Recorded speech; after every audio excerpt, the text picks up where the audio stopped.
Greetings, my dear viewer. You're on the channel The Price of Cheating. The channel is for those who appreciate traditional family values and condemn adultery. So be sure to subscribe to the channel. Let's get started. The living room was steeped in silence, an almost sacred stillness that carried the comfort of solitude. The soft glow of the TV reflected off the walls as the game played on, offering a welcome retreat from the noise of the world. I sank into the familiar embrace of my chair, a cold beer in hand, while Storm, our steadfast German shepherd, lay sprawled at my feet. His steady breathing filled the room with a rhythm that was both calming and grounding. Hannah was out with Lisa, and the kids were away for the weekend. For once, it was just me, the game, and Storm, a trifecta of peace that seemed to freeze time. In that perfect stillness, life felt unshakably whole. But that illusion didn't last. The creak of the front door shattered the quiet, an ordinary sound that heralded something extraordinary. Hannah stepped inside, her usual vivacious energy absent. Her face, normally so expressive, carried a weight I couldn't place, a quiet storm brewing behind her eyes. "Hey," I said, lowering the volume on the TV. "How was your night?" She didn't reply right away.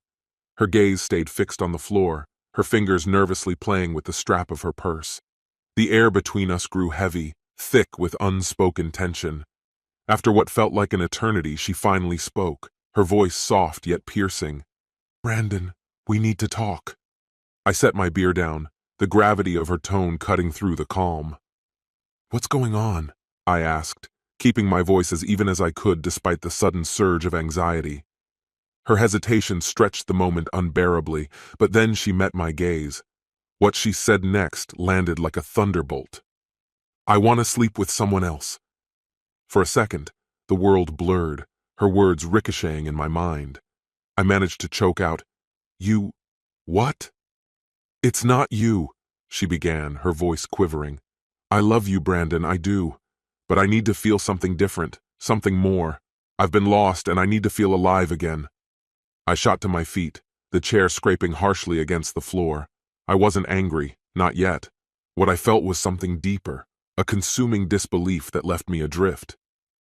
"Who is it?" I asked, my voice tight. Her eyes fell again. "Anthony Wilson," she whispered, barely audible. The name was a blow to the gut. Anthony, a colleague of hers.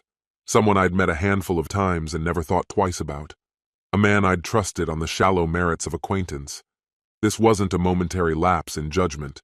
It was deliberate, thought out. She was asking me to sanction the unraveling of everything we had built together. My mind raced as I began to pace the room, fists clenched against the wave of emotions threatening to consume me. "How long has this been going on?" I demanded, my voice strained. "It hasn't happened yet," she said quickly. "But I need this, Brandon. I need to feel wanted. I need to feel like more than just your wife. Please try to understand." Her plea felt like a knife twisting in my chest. All I could see was betrayal, raw and unforgivable. I brushed past her without a word, my only thought to escape the suffocating tension. Outside, the cold night air slapped against my face, but it did nothing to cool the inferno of confusion and pain inside me. When I returned, clarity had replaced the chaos of the moment. I didn't confront her outright. Instead, I planned. Over the next few days, I meticulously pieced together the truth. I knew her passwords, had access to her messages and emails. The picture that emerged was damning. Late-night calls, flirty texts. It wasn't physical yet, but it was real. It wasn't enough to know. I wanted justice, not just for myself, but for others caught in Anthony's web. Digging into his life, I unearthed a trail of deception. He wasn't just flirting with my wife, he was a serial cheater, betraying not only his fiancée Olivia, but others too, all while maintaining a facade of trustworthiness. I reached out to Olivia, sharing everything I had, texts, screenshots, the truth of who he really was. She deserved to know. Within hours, the fallout began. Olivia ended the engagement, and Anthony's carefully curated life crumbled in spectacular fashion. And Hannah? Her choice created a distance between us that could never be bridged.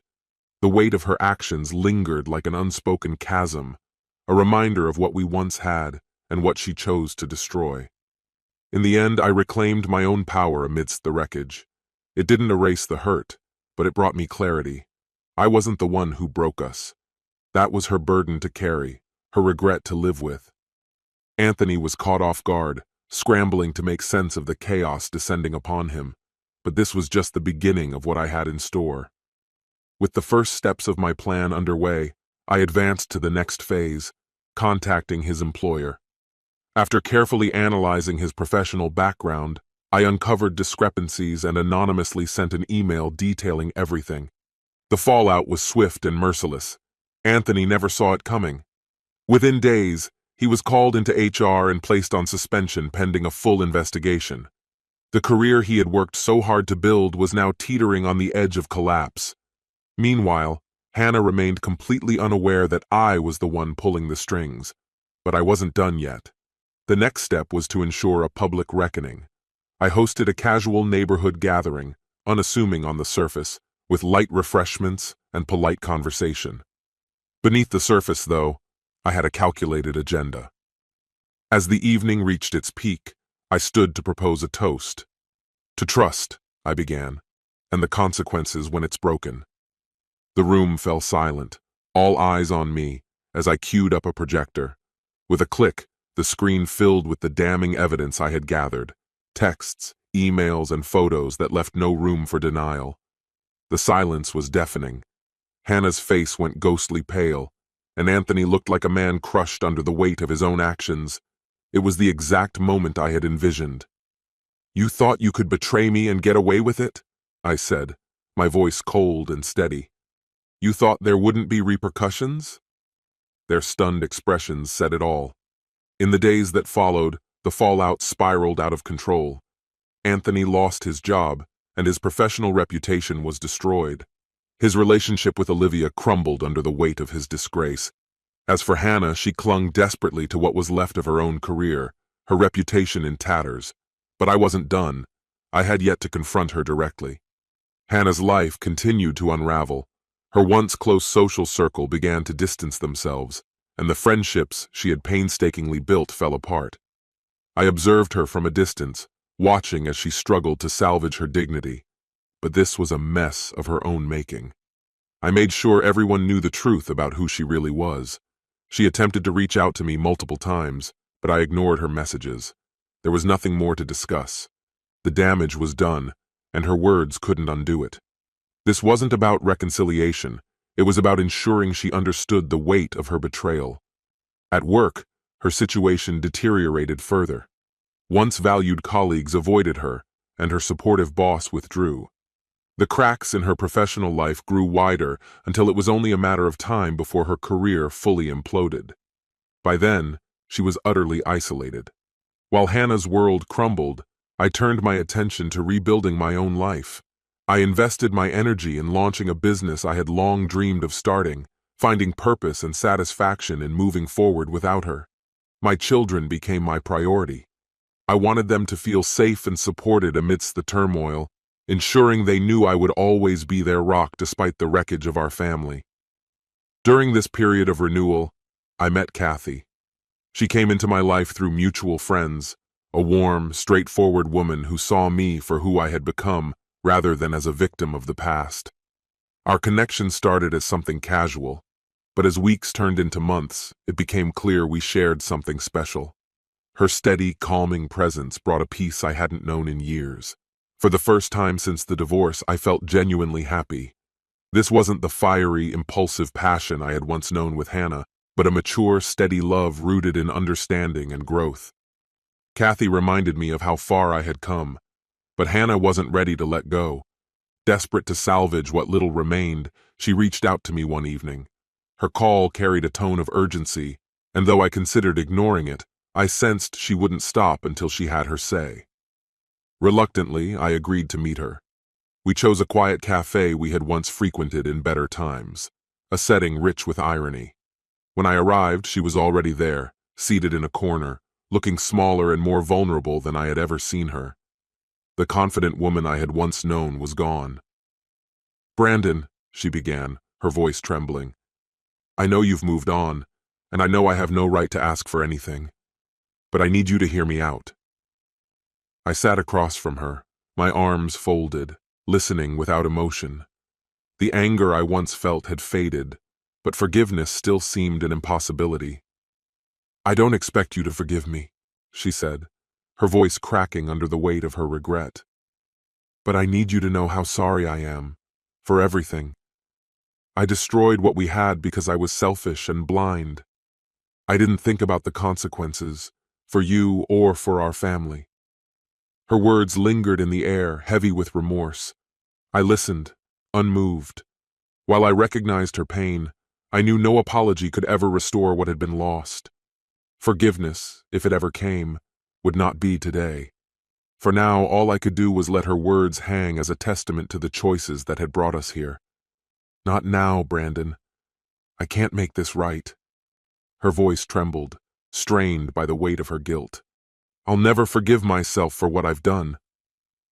Tears broke free and streaked down her face, but I remained impassive. She had made her choices, and now she had to live with the consequences. Rising from my chair, I spoke with quiet resolve. "You should leave. There's nothing left to say." In the months that followed, Hannah made every effort to reconnect. She left messages, voicemails, even sent friends to intercede on her behalf, but it didn't matter. I ignored it all. I didn't need explanations, I had moved forward. Yet I clung to one lingering thought, her reckoning. Anthony. One calm evening, I sent a brief message to Olivia. "Anthony isn't who you think he is. The truth is out there, just so you know." Olivia had moved on, but I couldn't let Anthony waltz into another life without facing the truth. As time passed, my life settled into something steady and peaceful. My connection with Kathy deepened, giving me a second chance at love. Healing wasn't immediate, but gradually, the sting of the past softened. Hannah had tried to mend what she had broken, but her remorse came too late. The damage was irreparable, and I no longer needed her in my life. I found fulfillment in my children, a flourishing business, and a partner who loved me for the person I had become, not the man I once was. Yet, even as life fell into place, a faint restlessness lingered. Over a year had passed since that fateful night, when Hannah and Anthony's betrayal shattered my world.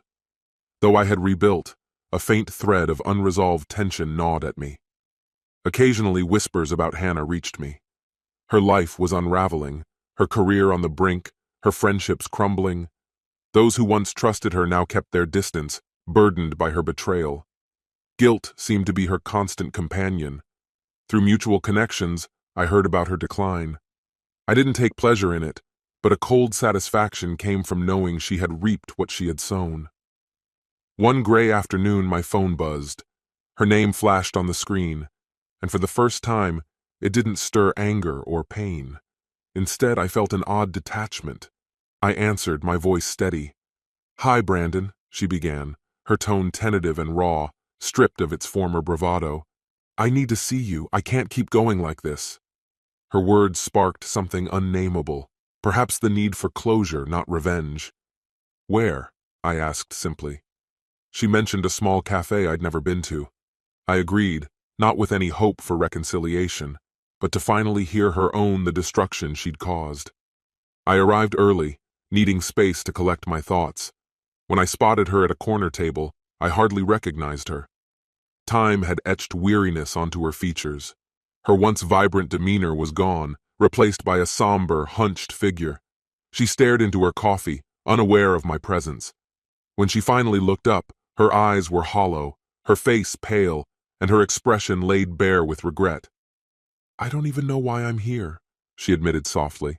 "I'm not asking for anything. I don't deserve anything." I sat across from her, calm. "Then why did you come?" "I just—" Her voice cracked. "I needed to tell you I'm sorry. For everything." I scrutinized her, unmoved. Apologies from her meant little. They were too late to matter. Still, her sincerity was undeniable. Her tone carried the weight of someone who truly understood what she had done. "Do you even realize what you destroyed?" I asked, my voice low but firm. "Do you grasp what you took from me?" Tears filled her eyes as she nodded. I know. I ruined everything, and I can never fix it. But I needed you to hear me say it. I needed you to know how sorry I am." Silence stretched between us. Seeing her this broken brought no triumph, only a sense of finality. This wasn't about revenge anymore. It was about ending a chapter. "I don't need your apology, Hannah," I said evenly. "I've moved on. I rebuilt what you broke, and you're not part of it." She held my gaze, her eyes reflecting sorrow and understanding. "I get it. I hope you find peace." I stood, steady and resolved. "I already have, and I don't need you to keep it." Without another word, I walked away, not bothering to look back. In the months that followed, my life flourished. Hannah's shadow receded into the distance, a memory I no longer felt the need to revisit. Kathy and I grew closer, creating something solid and untouched by past wounds. She didn't try to heal me. She didn't need to.